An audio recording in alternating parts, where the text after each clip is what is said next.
So there you are, Karen. You just kinda disappeared all of a sudden. Sorry. I love to look at the stars. The stars? The sky is so beautiful from here. The stars glitter so peacefully. Yeah. It's beautiful.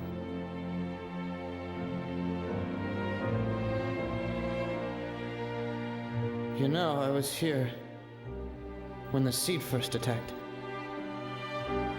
So much has changed since then. I joined the Guardians and stared danger right in the face. And it's made me realize something.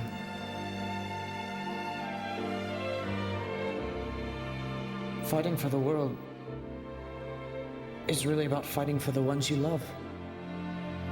Fighting for the ones you love. I feel the same way. Even if I'm not with you, I will always fight for this world. Because you're here in it, Karen. Thank you.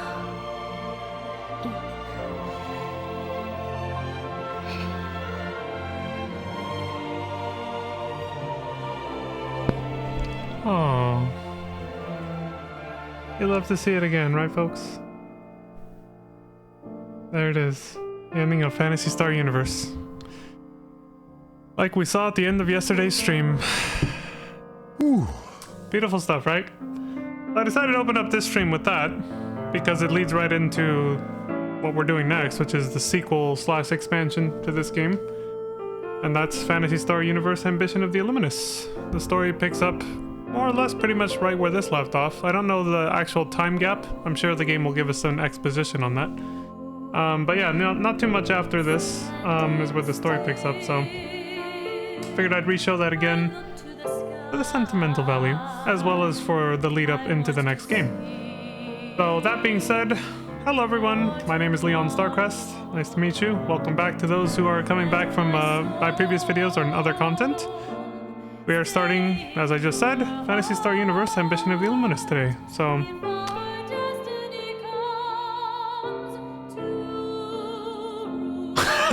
let's get on with it, shall we? We saw this yesterday. It was a good game. Slightly cheesy, but still beautiful ending, you know. But yeah, decent game for what it was at its time. You know, mid-2000s console MMORPG, Phantasy Star Universe. Alright, here we go.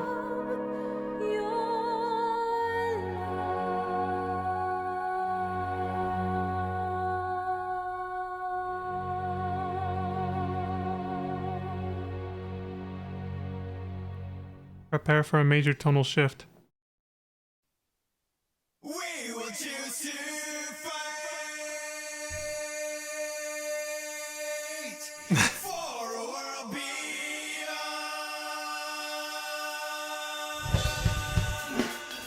I said prepare for a major tonal shift. I meant it.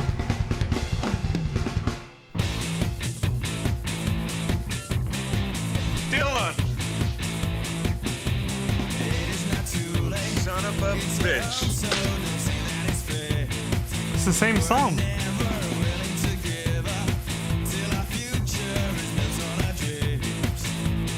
But different singer, different style of music.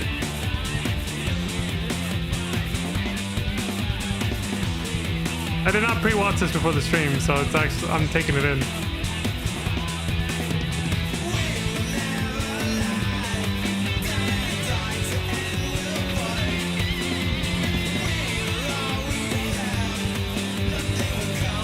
And you, see, yeah, the main character in this game is actually just your own character now, not Ethan anymore. But they're obviously, Ethan and the others are obviously returning cast members, as we see here. But I like that they introduce you as, you know, a generic guardian, obviously. Because you create and customize your character how you want, so. So I thought it was the same song. No, it is a little different. It just shared some lyrics at the beginning.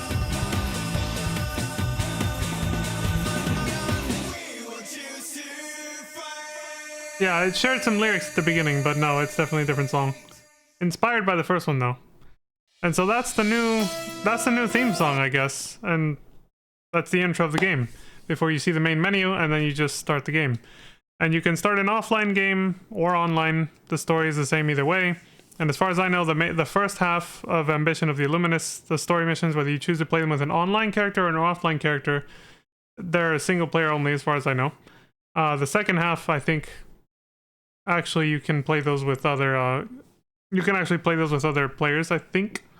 I don't know, I haven't seen or played them, and you can't play them anymore. But the thing about the offline, if you choose to do the first half offline, you can transfer your extra mode character from the first Phantasy Star universe. So this was a DLC on Xbox 360.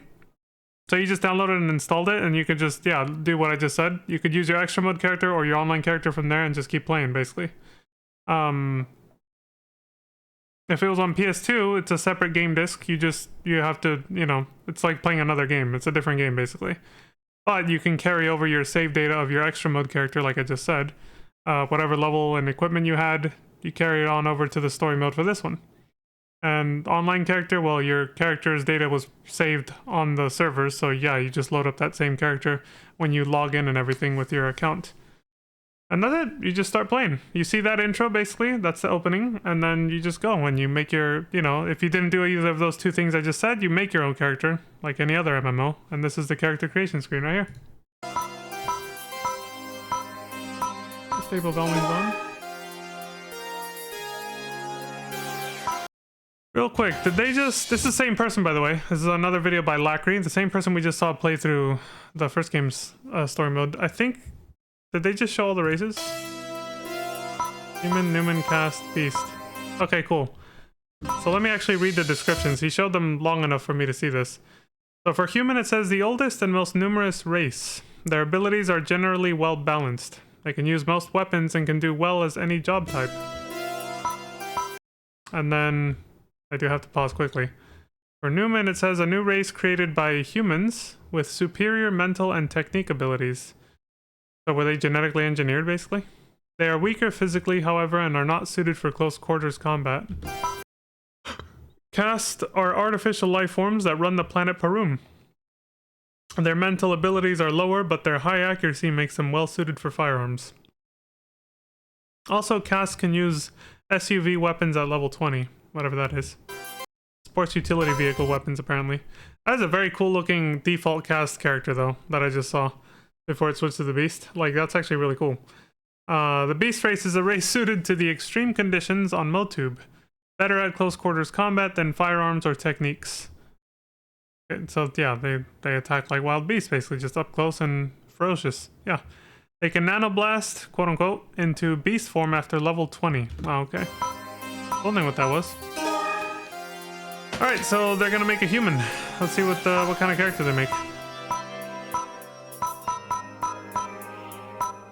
I don't suspect they take very long on this. I'm pretty sure they probably know what kind of character they're going for, but if it starts to drag on, I probably will speed it up.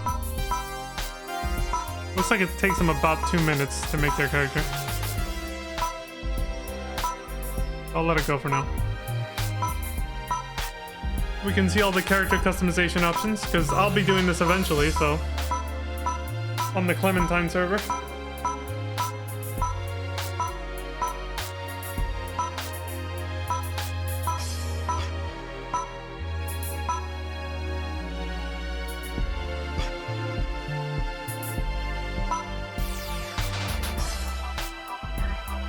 Whoa!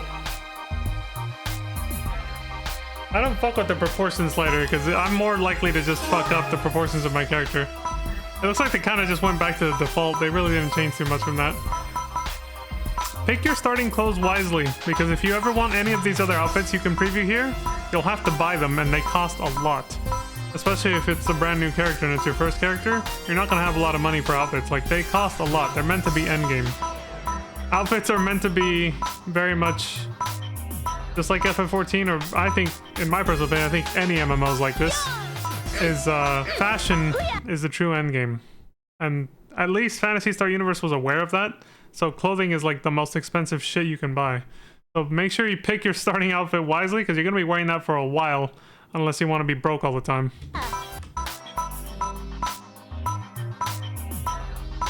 Let's hear the voice types.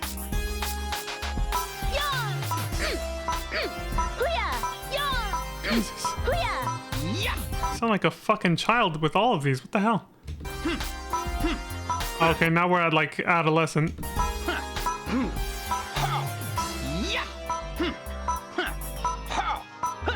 Some of these have the same kind of weird distortion to them as some of the FF14 voices you can preview.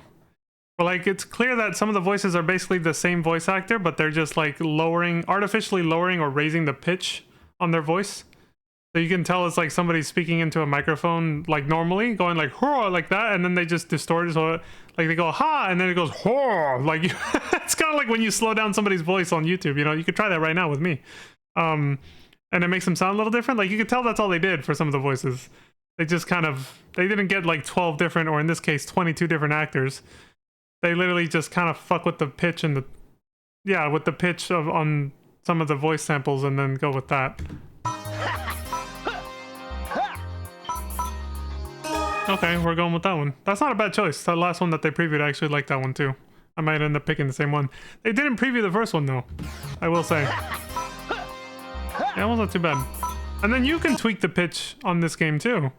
This is a game from the mid-2000s. Why does FF14 not let you tweak the pitch of your voice?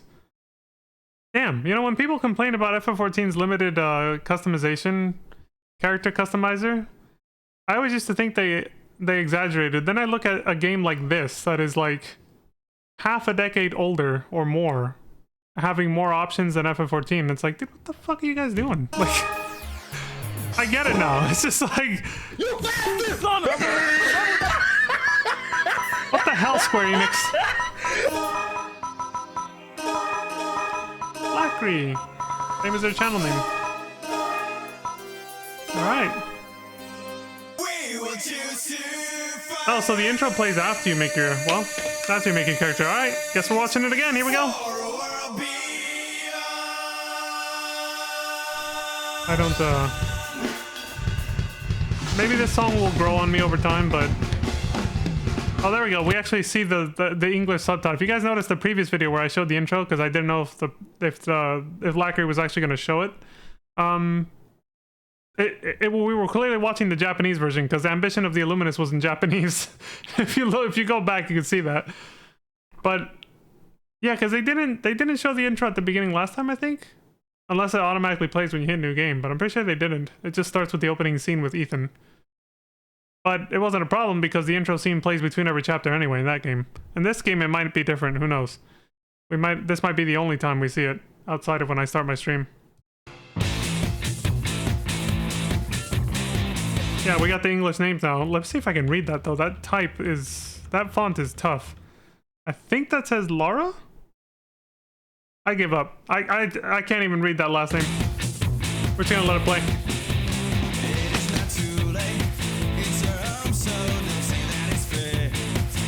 Our boy Hugo.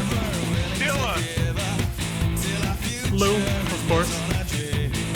Son of a... Leogini. Tonio. Just saying it by memory because I can't read that shit. Nina.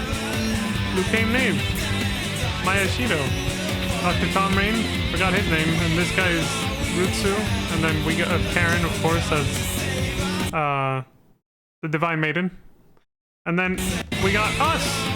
Our character right there. One of those fools, basically. Whichever one you chose to make. And Ethan Waver. Looking like an edgelord evil bad guy. Son of a bitch. And whoever this guy is, an actual edgelord evil bad guy looking dude. Not Ethan.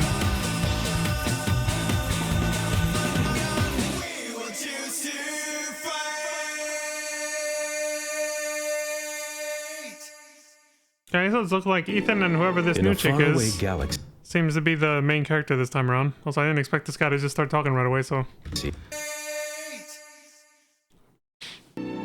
In a faraway galaxy lies a sun orbited by 3 planets, the Goral system, a place inhabited by humans and races born of humans, Numans, beasts, and castes. For 500 years, there was war among the 4 races, a seemingly never-ending conflict. Then finally, an era of peace and prosperity that lasted 100 years. But the peace was shattered by the arrival of the Seed. As one crisis leads to another, destruction now threatens to engulf the Goral system. Nice, they actually managed to bring back the original voice actor for the narrator. They brought back the original narrator. And most of that intro was actually the same up until the point where he then, you know, talked about, like, cause he talked about the war between the races in the last game as well. But then, you know, he went straight into what happened in the events of that game, you know, after the war, which then leads to this. You know, he recapped the Seed pretty quickly too, the whole Seed thing. Aaron's about to collapse, apparently. Maiden! I was wrong, there is voice Are acting. you all right? I'm fine. For now. Did you see something ominous again? Yes. Another seed invasion. They come yet once again. Then we must put our countermeasures in place. It's not just the seed. What? Our entire civilization is at stake. I mean, that happened last time, though. What do you mean? Our races will fight again. Our cities destroyed. And then afterward, I see many people will be dead. Nothing but dust. How can this be? The end of the world is approaching. We don't have much time. We must figure out a way to save as many people as we can.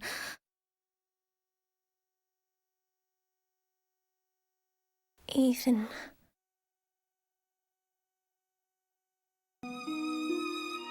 Welcome to the world of Phantasy Star Universe, PSU. Damn, okay, so we get a very ominous intro scene like that, and then we go right into this, alright. You obviously start off with your own room at Guardian's headquarters. Your character starts off being a Guardian already. Once again, you could just transfer your character from the previous game. There's already a Guardian, so it makes sense. Anyway, not sure what to make of that intro. It's hard to unpack. That was pretty quick and a lot was dropped right away. So apparently the Seed are going to come back according to her prophetic future-telling powers or whatever. The Seed are going to come back, but also the races are going to go to war again, just like before the events of the previous game. For some unknown reason that she didn't divulge. Alright, so that's how they hook us in. Okay. Now we got the tutorial. You can continue to tutorial to learn about the basics of how to play in story mode. Do you want to access the mission tutorial now? You can access the tutorial at any time by selecting PM functions, partner machine functions, then talk on your partner machine. Pause champ. They hit yes. They're treating this basically, yeah, like a fresh game. I mean, they didn't transfer any characters there, but like also for the audience who might not have watched the previous game. That's cool. I like that Lacri's actually thorough like this. It's nice of him. Alright, step 1. Your room and lobbies. Start. Partner machine, it's not Pete anymore, it's just a generic one. The partner machine says, "Congratulations on joining the Guardians, Lacry. A private room is assigned to each Guardian. This is your room. A partner machine like myself can be found in each room. Dylan! We are here to lend support to our roommates." Son of a bitch. Why is he glowing green like that? It looks weird. Says your Guardian's new member training session is today. If you exit this room, you will find yourself on the first floor of Klaya's city. Not a bad character. I remember my design when I played this, so I'm definitely not going to be ripping off this guy's design, but I like it though. He picked a good outfit and everything. It's pretty good. Well, the partner machine says, "Please meet your instructor there." Wait, where? Oh, first floor of Klaya City. Okay.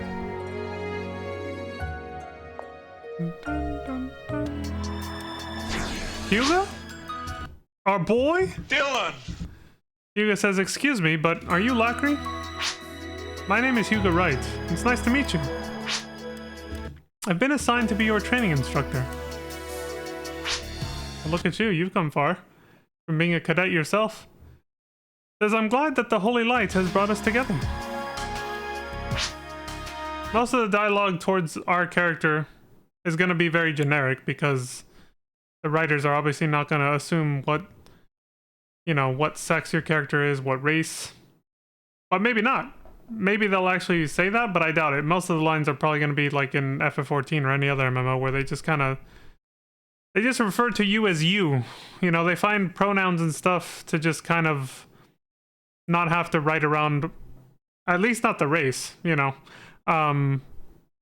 But they might have had to write, you know, he or she. Like FF14 definitely has he and she. They do have two separate scripts for gender pronouns at least, but they don't really they don't really acknowledge whatever race your character is, because that would be way too much shit.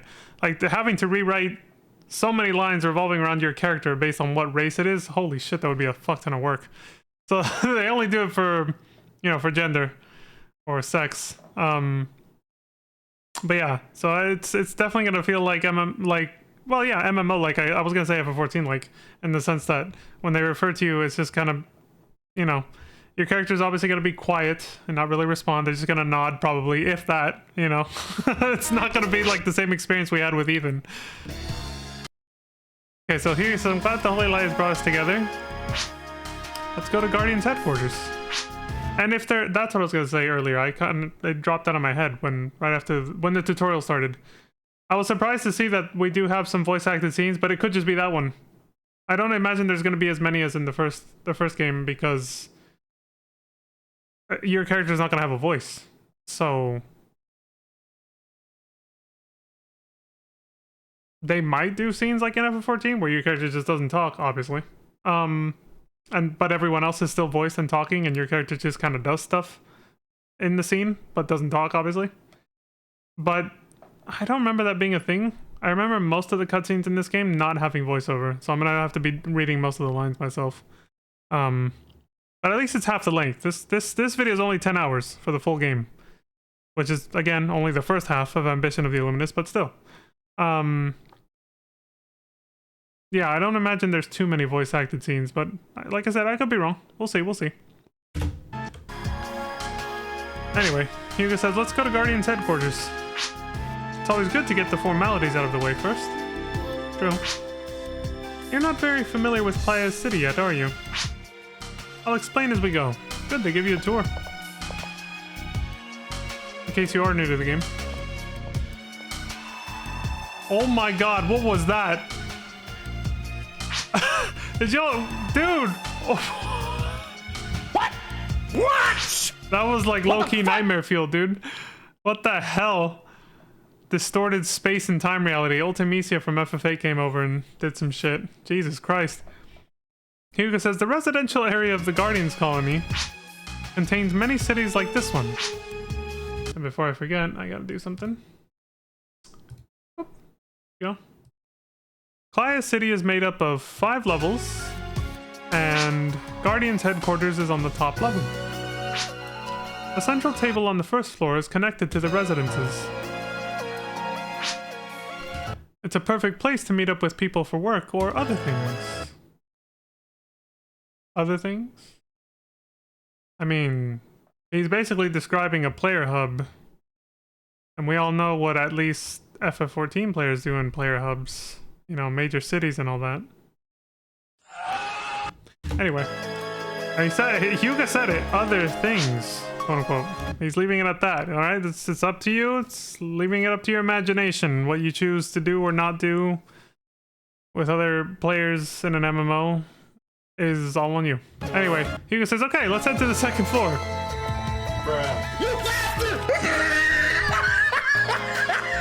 Just gonna leave it at that, man. That's it. Not saying another word. Hugo says the second floor is a shopping mall. You can come here to get ready for missions. Of course. Yeah, the one thing I am paying attention to is Lackery's face. we'll see it in the cutscenes, but when I was complimenting the character model and saying that's a good look that, you know, they picked out, or that, you know, the way they created the character, I don't know, I didn't get a look at their face before they hit start after creating the character. So I like everything else though. The hair with the outfit choice, sure, but I haven't seen their face. I haven't gotten a good look at their face yet because I kind of tuned that out during the character creation. There are 6 shops on the 2nd floor of Playa City. Okay. We all know this, of course. On the west side, there are shops for items, weapons, and armor. The GRM, Yomei, and Tenora workshops on the planets. Dude, there are some serious glitches. Did you guys see that again? Like, it happened again. What the hell's... Like, there was like a piece of the wall just popped into view and disappeared. Like, so this build of the game is a little unstable compared to the previous one. Okay, so the GRM, Yomei, and Tenora workshops on the planets are well known for their selection of weapons and armor. The shops here in Playa City, on the other hand, carry products from all 3 manufacturers.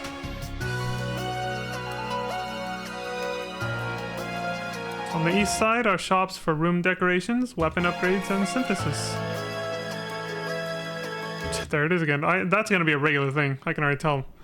In the room decoration shop, buy room decorations and remodeling tickets. The synthesis shop offers materials for... synthesizing items. You can upgrade your weapons at the weapon upgrade shop. At the Playa City shop, however, you can only upgrade Kubara weapons not made by a major manufacturer.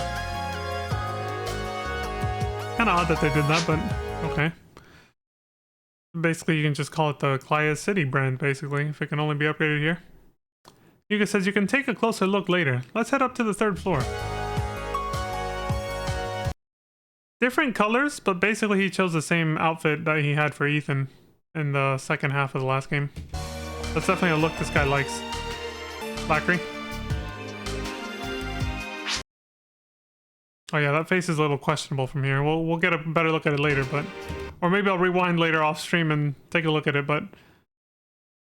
Hugo says the 3rd floor is a shopping mall as well, but it's less combat oriented. I come here a lot often myself. Dates.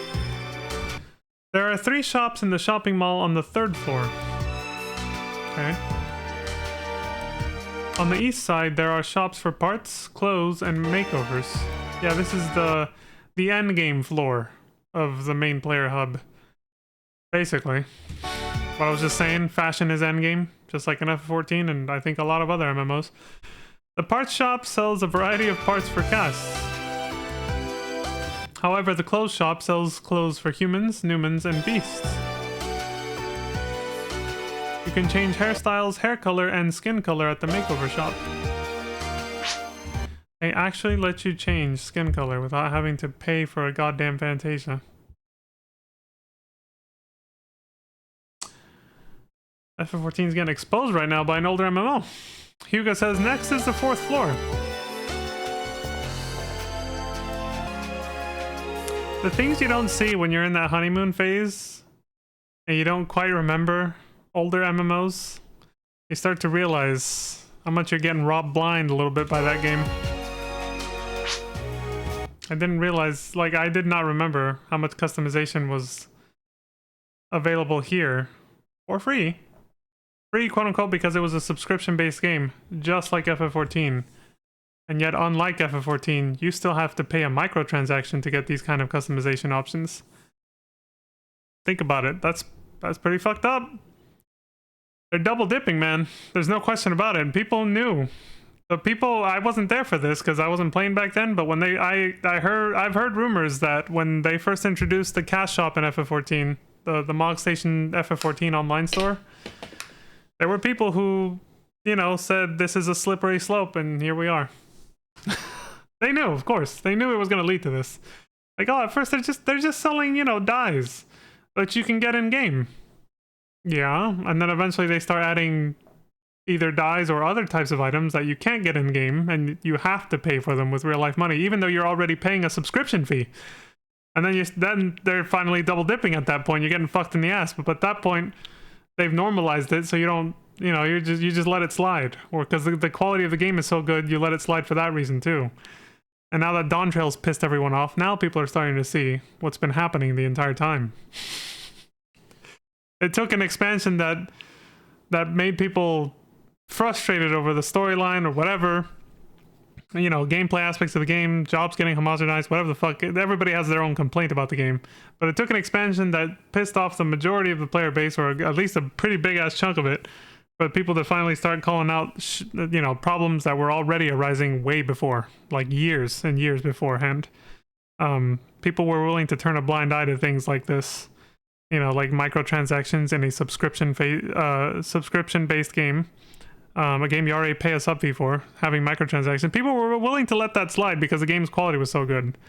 Now that it's not, people are like, Fuck! You son of a bitch! You suck! and any variation of those things basically towards Square Enix now. Anyway, back to this game. Yuga says this fourth floor is the PPT spaceport. It's the hub for travel inside and outside the colony. It's an important place for Guardians as we often travel all over the system.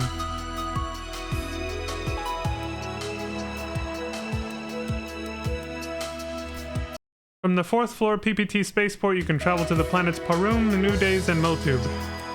Each of the planets has a lobby area similar to the lobby area here in Clayaz City. Parum's Holtez City, New Days' Otoku City, and Motub's Dagora City each act as lobby areas. And you launch missions from there. Like any other dungeon crawler type of, you know, MMO like Phantasy Star Online, this game, Dungeon Fighter. You can travel to each of these cities from the gates on the west side. I say dungeon crawler because it's not like, you know, World of Warcraft or FF14 where there's overworld areas with enemies. No, in this game you just launch missions and you go. Like you launch a mission after you've formed a party with whoever the hell you're going to play with. There's no big open world areas like in those games where you can just run into random players hunting monsters or, you know, gathering materials for crafting and stuff like that. No, this is not that big of this is not as robust as that. Just like PSO wasn't. It's more along the lines of like Dungeon Fighter. But there may be travel restrictions to certain planets from time to time. Really? Even now? Like, technically at this point, you're basically playing the game online. You should be able to go everywhere and anywhere whenever you want. I'm actually surprised that there would be travel restrictions at certain points. Like, I'm guessing they mean certain points in the story maybe, but kinda odd. Like, at this point, we're in full MMO mode, so why would they... I wonder if maybe they're referring to, like... Maybe during certain events, or when they had server maintenance back in the day, you know, when this game was actually running on official servers, maybe they would have maintenance on certain areas like FF14 does if they're glitchy or something, so then you couldn't access that area, so they would restrict you from traveling there until they fixed it. It seems kind of odd to restrict travel when you're essentially playing an MMO, like even if you're... Yeah, it's just kind of odd. Well, something I didn't expect. Like, I know some people might say, well, in FF14 you can't access all the areas till you're caught up in the story. Well, yes, that's true. But in this context, this game is a sequel to the last game. And so far they haven't introduced any new planets or areas. So it's all the same areas from the last game. You shouldn't have any travel restrictions technically anymore. You know, even if you're starting a new character and all that, like, you should be able to go to all the player hubs because technically, again, this is a sequel. There's already that expectation that you know all the areas. They shouldn't have to like reintroduce them really to allow you to go to them. It's just kind of a weird situation. Anyway, it says the gate on the far end of the east side leads to the linear line. Use this gate to travel to places and missions in the Guardians colony. That's right, there's other areas you can access besides Clayaz City. You couldn't in the single-player story mode of the previous game, but I think in the online mode there were other areas, like other player hub areas, or they added them with this expansion pack. The end of the east side is the spaceport gate. Use this gate to travel to places and missions on other colonies. Step 1, your room and lobbies end. I forgot we said yes to the tutorial. So that maybe that's why they said it, because by following the tutorial, you kind of get a... You kind of also get like a story introduction to certain characters like Hyuga. Like if he had said no to the tutorial, it might not have... We might not have met Hyuga or anything. Like I guess it's... They probably felt like it was part of the story. To a certain point, you know? Yeah, I wonder what we... I guess if we had left our room without saying yes to that tutorial, maybe, yeah, you don't meet Hyuga or anything. You just go to whatever's going to happen next, maybe. This concludes the tutorial for this step. Do you want to go to the next? Of course. The next step. Hyuga says, and now we're ready to head to Guardian's headquarters. That threw me off, the whole restricted access. I'm like, what situation are we going to see where you're not allowed to go to another player hub area or something? That would kind of suck if you get story locked out of being able to hang out with your friends on a certain planet. Like, oh, guys, I want to go, like, let's go to New Days and hang out there because, you know, we like the ambiance, and one of you and your friends is just like, oh, I can't, I'm at this story moment where the game won't let me travel there right now.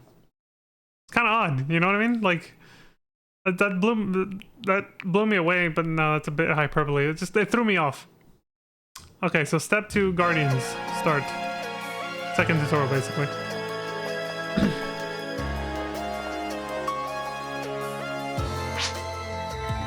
Yeah, because even FF14 never does that. Once you've unlocked access to an area, you got it forever. You can always go back.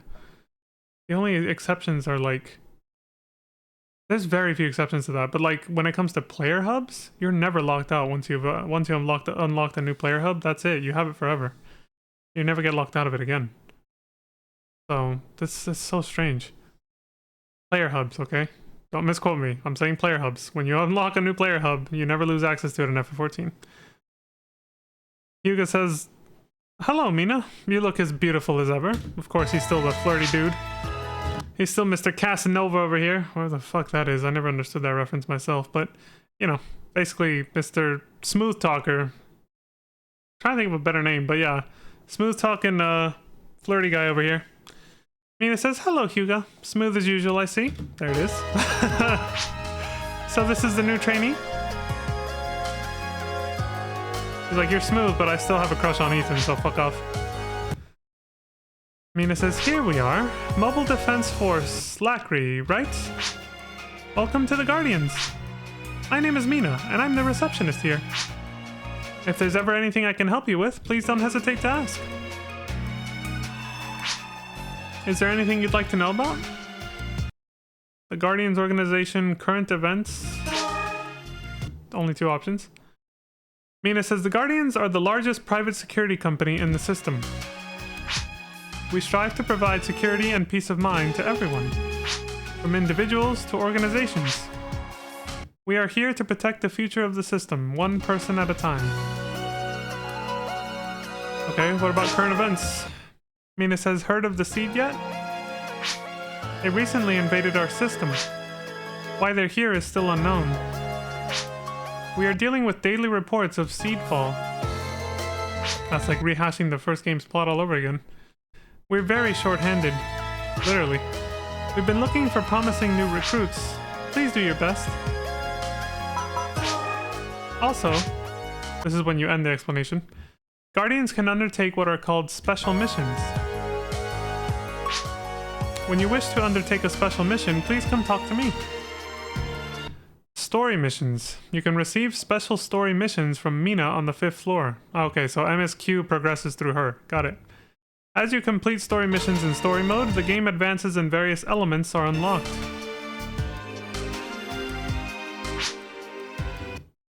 Mina says, I think that covers everything. Excuse me. Hyuga says, thank you very much, Mina. Mina says, no problem at all. This is my job, you know. If there's ever anything I can help with, Lacri, please let me know.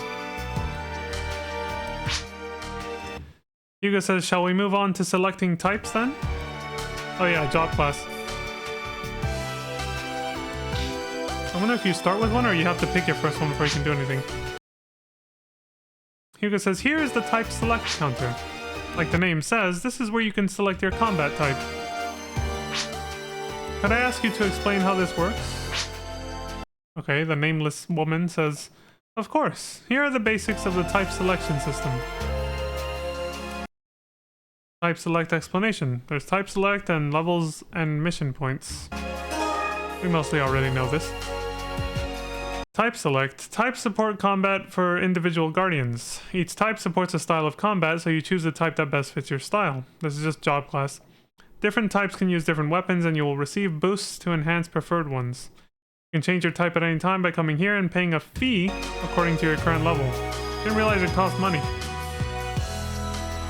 Not real life money at least, but, you know, in-game money. Levels and mission points. Performing well in trials and earning mission points will gain levels in your current type, and your type limits will rise. Those upgrades will remain even if you decide to change types later.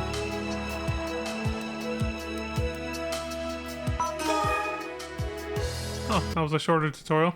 Honestly, the first one wasn't that long either. It's just I was rambling a lot about bullshit like I always do, you know? Bullshit! Step 2, Guardian's End. This concludes the tutorial for this step. Do you want to go to the next one? Yes. Yuga says, great. Now we're ready to embark on a mission. Let's return to the city. Step 3, mission start. Yuga says, for this mission, we will use the linear line to get to our destination. Before we leave, let's form a party.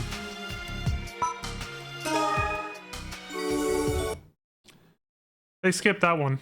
The party forming tutorial, they finally said, fuck it, I'm done, and they put end explanation. So now it just says, Hugo Wright has joined the party. Lackery only had so much patience. They were like, dude, I know all this shit already, fuck this. This ain't story relevant. Hugo says, I think we're ready to go then. Let's be off on our mission.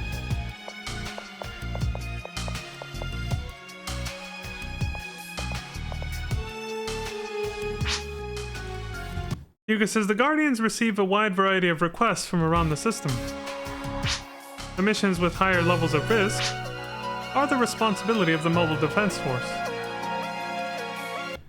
Missions. For each mission, you must first travel to the mission's starting point, then work your way toward the mission objective.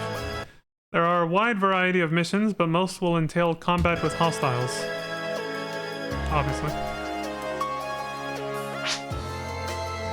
Yuga says when you enter the gate, you will find yourself at the linear line platform mission counter. There, please select today's mission, Seed Form Purge. Mission counters. All missions begin at a mission counter. Counter locations, selecting missions, mission prerequisites, abandoning missions, or end the explanation. They skip down to mission prerequisites. In order to take on a mission, the party must meet the prerequisites for that mission. The mission prerequisites are listed in the information window that appears when selecting a mission.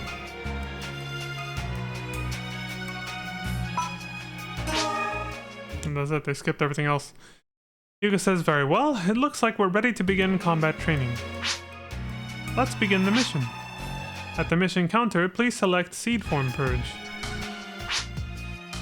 Keep in mind that you cannot accept the mission without me in your party. It's the tutorial guy. I don't know if this tutorial is for Ambition of the Illuminus, or if this is a generic tutorial that you also get if you just start playing an extra mode or online character in the original game. Yeah, I don't know. Seed Form Purge. LL Access Corridors. Hugo's participation is required for this mission. Because if this is a generic tutorial you get even in the original game, then everything Mina said about the seed fall and all that stuff is just pertaining to the original game story and not referencing Ambition of the Illuminus' plot line at all. So it's important, you know, to know that, but I don't know yet. Training mission. Eliminate the creatures in the linear line access corridors. Block 1.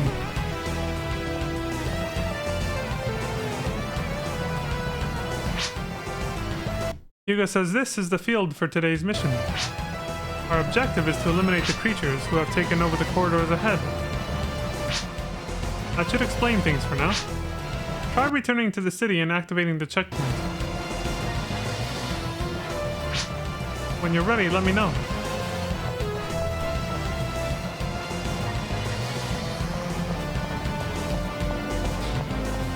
start just like Ethan, the basic saber in one hand, pistol in the other. I'm guessing you just start off as a hunter then by default, and then you can choose your type from there. Hugo says, before we move out, I need to explain a few important things. According to the reports, beyond this door is the combat zone. Seed forms are dangerous, so make sure you're ready. And then here's the basic combat tutorial. The action palette. If you place your weapons in the action palette, you can use the palette to switch weapons. We know this already. So there's how to add to the action palette or how to switch with the action palette. Blackery's like, fuck this, we know this. They skipped ahead, they ended the explanation. Special attacks, there are special attacks that you can use when fighting creatures. Exact attacks, exact counterattacks. Look at those.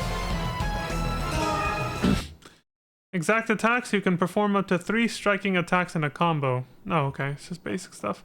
If you press the buttons for the second and third attacks with the right timing, they will turn into critical attacks that do more damage. Critical attacks have different sound effects, and the action palette display will change as well.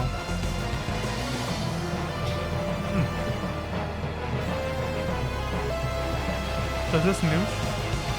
Or was that always a thing? I'm pretty sure this is new.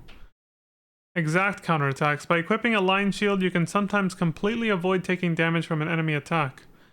Also, if you block an enemy attack and then perform a striking attack with the right timing, you can skip the blocking animation and attack right away with an exact counterattack.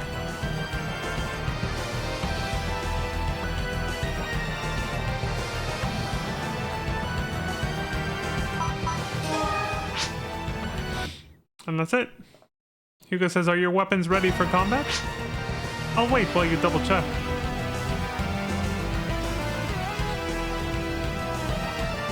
He's gonna shoot him.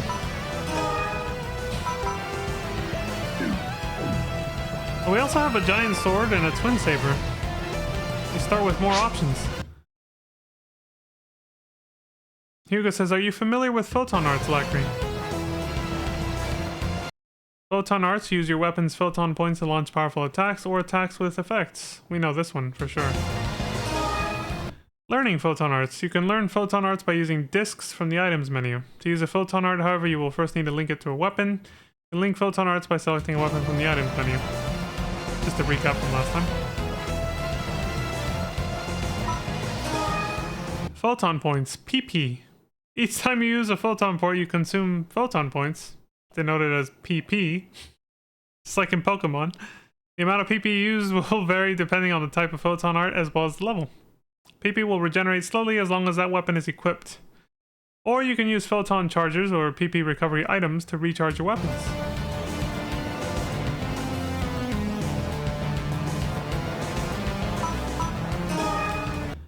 Skills and striking weapons. A subset of photon arts called skills are linked to striking weapons such as sabers. The linked skills can be used by pressing triangle. Some skills evolve as they level up, adding more hits to the attack. We know they're playing on PS2. Or an emulator of it. Techniques and magic weapons. A subset of photon arts called techniques can be linked to magic weapons such as wands and rods. Magic weapons are different in that they can only be used when linked to techniques. Wands can be linked to 2 techniques and rods to 4.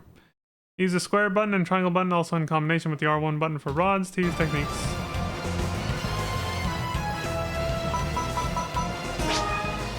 Okay. Hugo says, this disc is for you. It's a small gift from me to welcome you to the Guardians. Rising Strike disc received. That's for the single saber.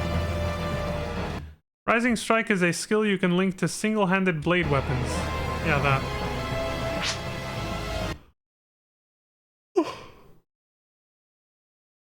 Excuse me. Hugo says, if you have a single-handed blade weapon, try learning and linking it.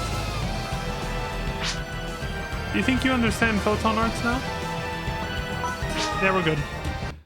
Hugo says, very well. Please check your photon arts to make sure they are ready.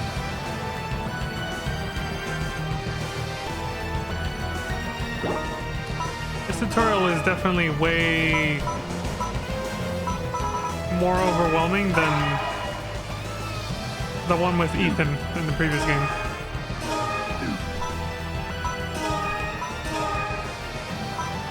I think they did a better job of just slowly explaining stuff in that game. This is like a brick wall to the face. I think that's why I yawned, because it's dragging on a little too much.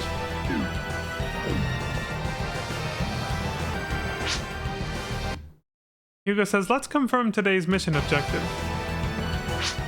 We need to eliminate all the creatures in the access corridors in the next 2 blocks. If you can complete the objective, you'll receive a reward, according to your individual performance. Now we got a trial explanation. Trials. As you progress through a mission, trials will begin automatically. At the trial start, the completion requirements will appear. Fulfilling these trial requirements will become your primary objective. Completing a trial. When you fulfill the trial requirements, the trial will end. You receive a reward based on your performance. Why'd they have to make such a huge window for that small paragraph? Trial failures. If a trial has failure conditions, you will fail the trial if you trigger one of those conditions. In most cases, the mission will end. Okay. Hugo says, did you understand all of that? If you're not sure, I can run through it again. No need. Hugo says, that takes care of the explanations then. Let's be off. Alright, it's finally time to kick some ass. Jesus, dude. A random wall object just appearing in your face is gonna be a problem. Trial starts. Eliminate the monsters on the road. Hugo says, let's get going, Blackery. Is his face cut off intentionally, or is that... No, this game is glitchy. Look at this. It could just be the emulator that they're playing on, or something, but this game is definitely glitchy compared to the last one. Like, his face should be centered on this. Like, over here, like it was in the previous game when they do this. So... yeah, this game's a little fucked up. Or the emulator just can't run it properly. Ooh. Oh, real quick, they didn't explain this, but you see this? What happened here? You can actually do this with your character when you're playing online with your friends. I think you can actually, kind of like in PSO, how you could assign shortcuts for making your character say certain phrases.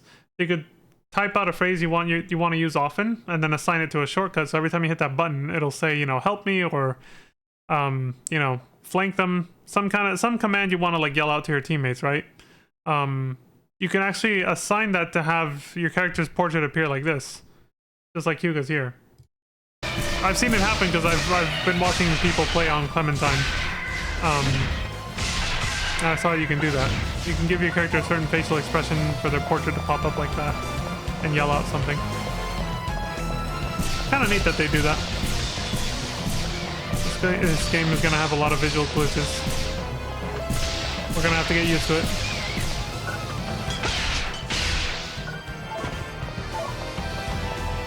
Hugo still has the same recycled lines from before. Generic combat lines.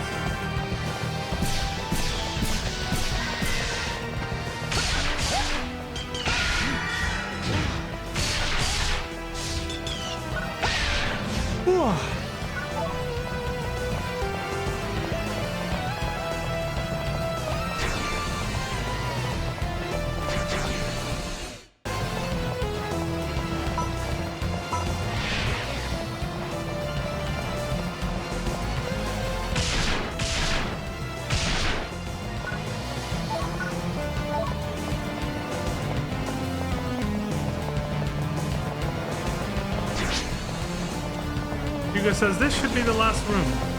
Yeah, see, these missions are short and sweet compared to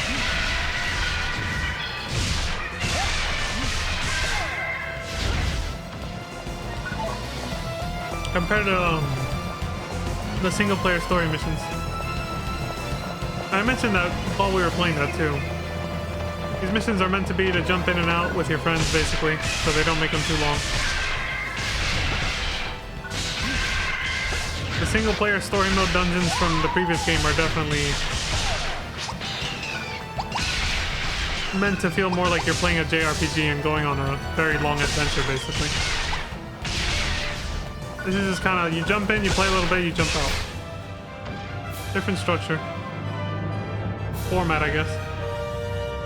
The monsters in your way have been defeated. Hey! bitch. Hugo says, good work, Lackery. We can keep going through here.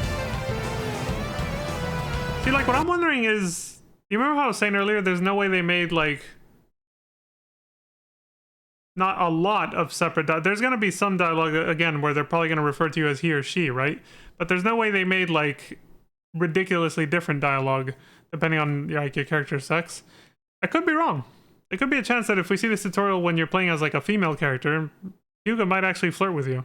It happens in GTA Online.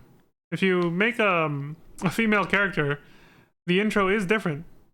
Lamar will be waiting at the airport with a rose to like try and like give it to your character as like a flirty kind of thing, and he strikes out horribly. Obviously, your character has no interest in him, and shows it very, very quickly and clearly right there in that scene. It's pretty funny.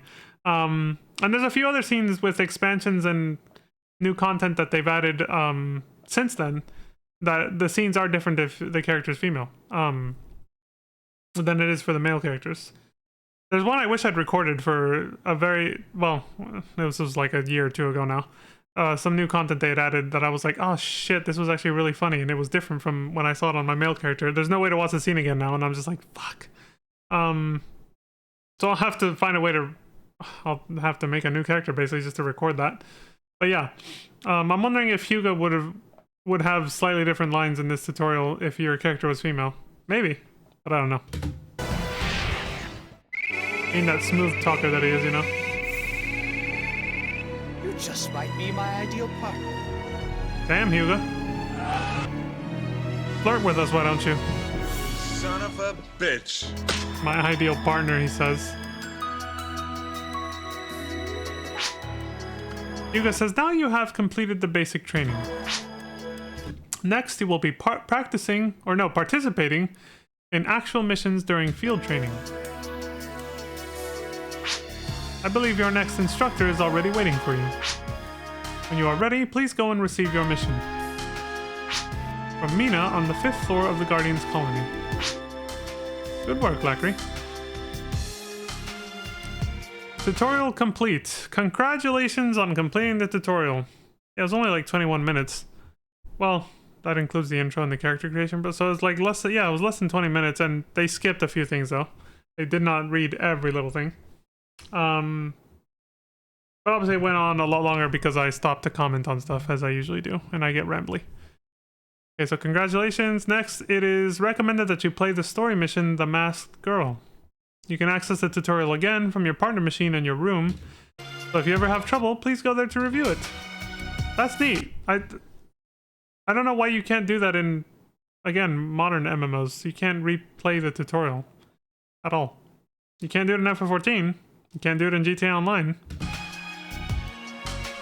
This game actually lets you do that. Like, even in FF14, if you use New Game Plus, there is no way to actually rewatch the intro with your character. Not even using the cutscenes. You can't even rewatch the cutscenes using the unending journey, the little diary in your hotel rooms and stuff. You can't even do that. You literally have to make a new character just to see the intro, opening, cutscenes, and tutorial again. I don't get that. I don't know why. The earliest cutscene you can see is after the level 5 quest, the level 5 or level 4 main scenario quest or something like that. And New Game Plus starts from right before that. It doesn't, like, you can never actually see your character coming in on the caravan, the wagon, or whatever, or the boat if you start in Limsa Lominsa. You can never see that again. Ever. You have to make a new character for that. The partner machine says I can store items or Meseta for you, and then here's all the generic normal partner machine options we saw before with Ethan. Outer space looks a little different. There seems to be some weird brownish, reddish cloud over there. What was this? We have decorations of Sonic and Tails and the linear line. What the hell? I didn't know you started with those. It must have been like a little gift that they threw in for purchasing Ambition of the Illuminus. Linear line, an intricate model of the primary transportation system of the Guardian's colony. Yeah, so when this expansion first came out, if you were playing on Xbox 360 and you didn't want to buy it and you weren't interested, you didn't have to. But then eventually, after so many patches and updates, it became required so that you could continue playing the game at all and accessing the online content. So at that point, they made it free. It didn't cost money anymore. You could just get it for free so that you could continue to access the online with your paid subscription of the game. But when it first came out, it was a paid expansion pack that you had to buy with real money. Sonic, the hero with what? They skipped right over that. The hero with supersonic speed. Then why is he just called Sonic and not Supersonic? He only gets supersonic speed when he actually turns into Supersonic, alright? Actually. Yeah, I had to have that moment because it should always bothered me as a kid. When they tried to describe him that way, and I was like, but that's only when he's actually supersonic. Like, what? Why do they make it seem like he's more... They overhype him. I don't know. It's just a very tiny petty thing that stuck with me since I was a kid. How can I help you, Lackery? Oh, just to do the tutorial. What option was that? Did they just try to talk to him? Partner machinery function talk. This is what you would normally do with Ethan to get it caught up on current events. Here, it just lets you replay the tutorial. For now. There might be more options later, but... View information. Free mission info 1. Clia's City linear line platform fight for food. Ulta's City flyer base. Plains Overlord. The Mad Beasts and Sleeping Warriors. I think these are all ambition of the Illuminus free missions. I could be wrong though. Some of these free missions might be referencing from the original game. Oh, there's Sonic. Put him there. Putting Tails right across the room from him, I guess. And randomly put the linear line right there. Very limited decoration options for your room, but it's better than nothing. You know, at least they let you do this.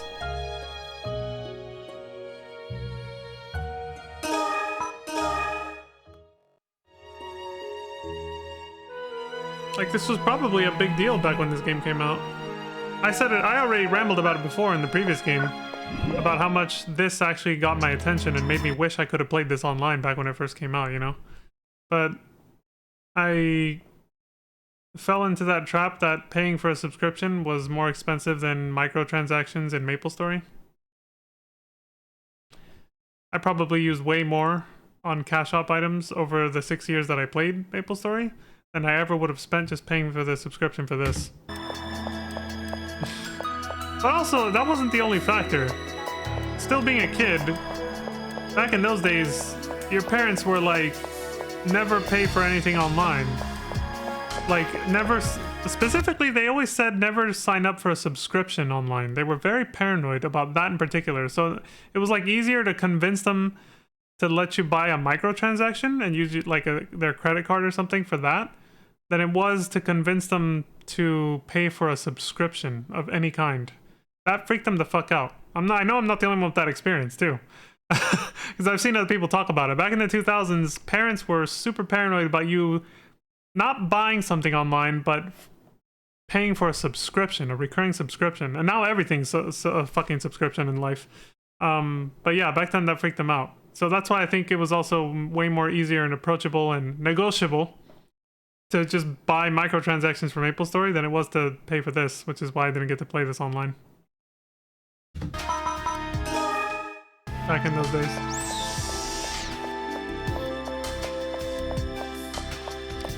Honestly, this is putting it in the standards of that game, of that era, the mid 2000s. I feel like this was honestly a pretty high quality game. Looking back on it, that's why I kind of say these things like low-key lamenting I didn't get that experience, you know? I can play on a private server now, which I will be doing so, but, you know, it's not gonna be quite the same experience as back when this was actually, like, new and fresh. Mina says, welcome to the Guardians, defenders of Garal's future. Here are the missions that you can choose from, Lackery. What do we got? Mission counter. Select mission. Episode 2. Ambition of the Illuminus is what it refers to. Difficulty C, B, or A.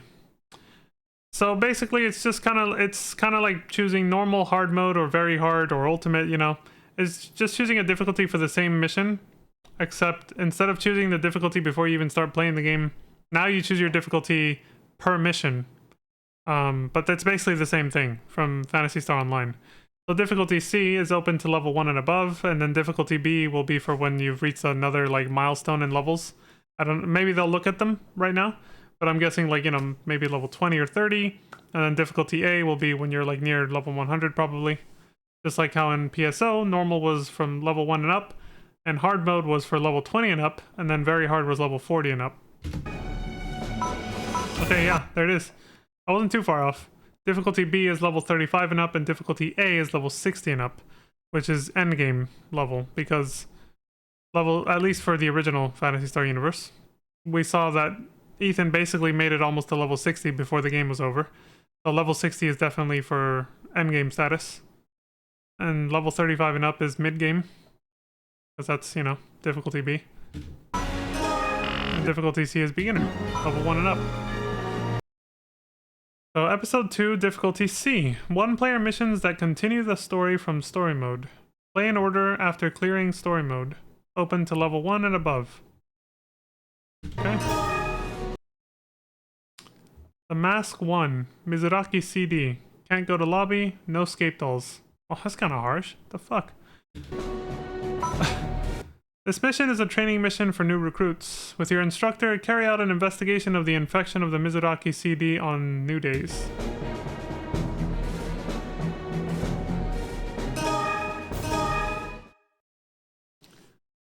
Months have passed in the Goral system since the offensive on the Hive.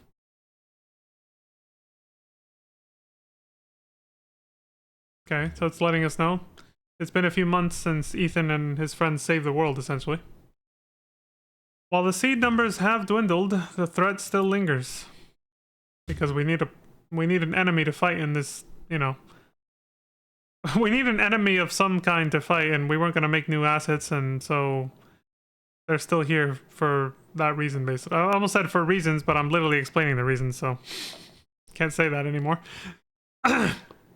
We were too underfunded to make new enemy assets, so we're bringing back the seed. That's the TLDR. That's the fourth wall breaking explanation. A search for another hive is being conducted by the Alliance military and a group of astronomers. The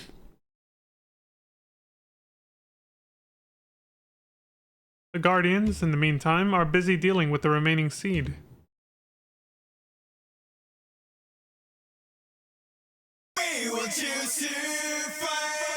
Okay, now I know. Every chapter, which is going to be basically a mission, a story mission, not like a normal free mission, which are shorter, like I was saying earlier. Every chapter / mission, basically a story mission, is going to have this intro every time. Cool. And the first one is called The Masked Girl. Alright, then this is a great stopping point. We got done with the opening and the tutorial, and I'm at just about over an hour, so perfect. So this is where we'll start next time, with the intro and everything. Chapter 1, The Masked Girl. Sweet! We got the opening ceremony done for Ambition of the Illuminus. So I guess I'll just do what I was doing for the previous playthrough and just let the intro play as I say my farewells, and that's pretty much it. So thank you very much for watching. I appreciate the support across Twitch and YouTube as always. Please stay safe, take care, and don't die. And until next time, I hope you all have a wonderful morning, afternoon, evening, and good night. And yeah, there's no Spaceship Starship Earth outro anymore, because, you know, that's over now. So I gotta end it there now. Bye everyone, take care. That's pretty much it. Bye-bye. Dylan! You son of a bitch. Bruh.